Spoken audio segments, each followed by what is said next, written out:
Assalamualaikum warahmatullahi wabarakatuh. STMIK Widya Cipta Dharma kembali melaksanakan pengabdian kepada masyarakat yang bertajuk digitalisasi layanan parkir tepi jalan umum, pendampingan implementasi sistem pembayaran non-tunai berbasis QRIS di Kota Samarinda. Program ini berhasil mendapatkan pendanaan hibah masyarakat tahun 2025 dari Direktori Riset Teknologi dan Pengabdian kepada Masyarakat Kemendikbudristek sebesar Rp21.875.000. Dana tersebut digunakan untuk mendukung pengembangan teknologi, pelatihan, serta pendampingan implementasi sistem parkir digital yang lebih modern dan akuntabel.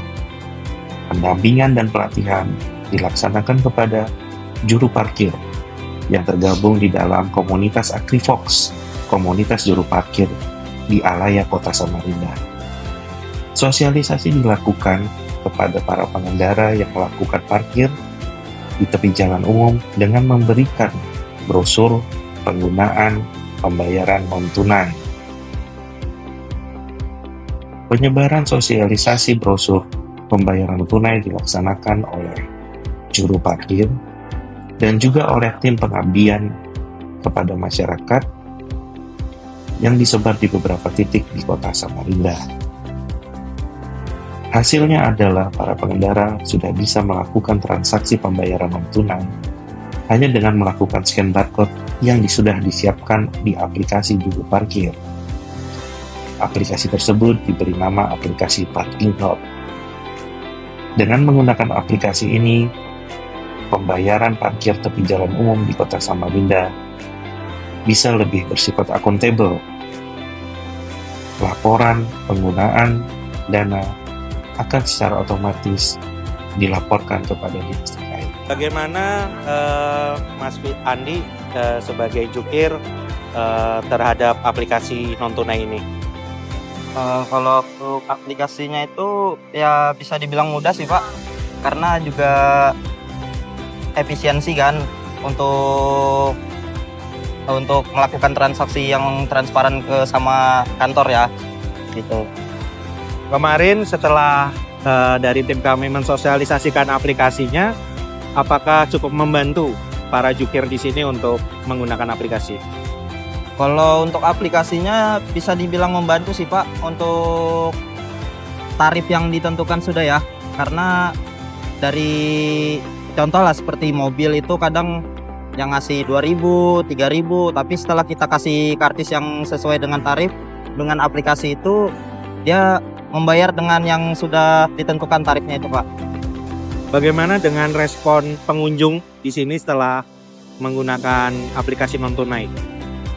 Ya, itu tergantung dari pengunjungnya sih Pak. Cuma kadang ya karena untuk di zaman sekarang teknologi itu kan makin maju, apalagi orang juga lebih mau yang efisiensi, lebih mudah, apalagi dengan adanya aplikasi menggunakan QRIS ini lebih mudah sih Pak, lebih terjangkau.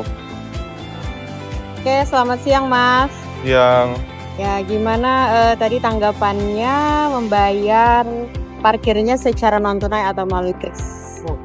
untuk pembayar secara tunai lumayan cukup nyaman, yang dimana kita lebih nyaman menggunakan langsung QRIS, menggunakan langsung pembayarannya secara langsung tanpa perlu membuka dompet. Oke, tapi kira-kira dengan adanya parkir non-tunai ini, pembayaran parkir non-tunai ini, kira-kira menurut Mas ada masukan nggak buat aplikasi ini atau buat sistem pembayaran listrik? Untuk masukan mungkin untuk beberapa kendala mungkin sempat ada kemungkinan dari making-nya maintenance kah, atau mungkin masalah jaringan, mungkin perlu wifi lah sekitar area parkir untuk kita memudahkan pembayaran. Oke, jadi menurut Mas ini udah bagus aja ya dengan adanya aplikasi pembayaran parkir tepi jalan yang non-tunai ini ya? Cukup bagus. Oke, terima kasih kalau begitu. Selamat siang Mas. Ya, siang. Ya Mas, jadi apa manfaatnya dari penggunaan aplikasi pembayaran non-tunai? Kalau dari manfaat itu dia sudah dapat melakukan pembayaran non tunai dan tunai dari misalnya QRIS Ya. itu ya Kemudian dia sudah paperless dan digitalisasi. Jadi karcisnya itu udah dalam bentuk elektronik gitu Pak. Oh iya, baik. Setelah itu kan ini ada manfaatnya. Terus ada kendala nggak Mas dalam penggunaan aplikasi? Kalau dari kendala itu mungkin dari jaringan dan dari kondisi HP. Ada HP itu loh udah nge-lag gitu. Jadi mungkin ada jeda gitu untuk transaksi mungkin untuk ngeluarin karcis gitu aja sih. Oke. Baik Mas, terima kasih ya atas masukannya dan informasinya ya. Sama-sama Pak. Ya.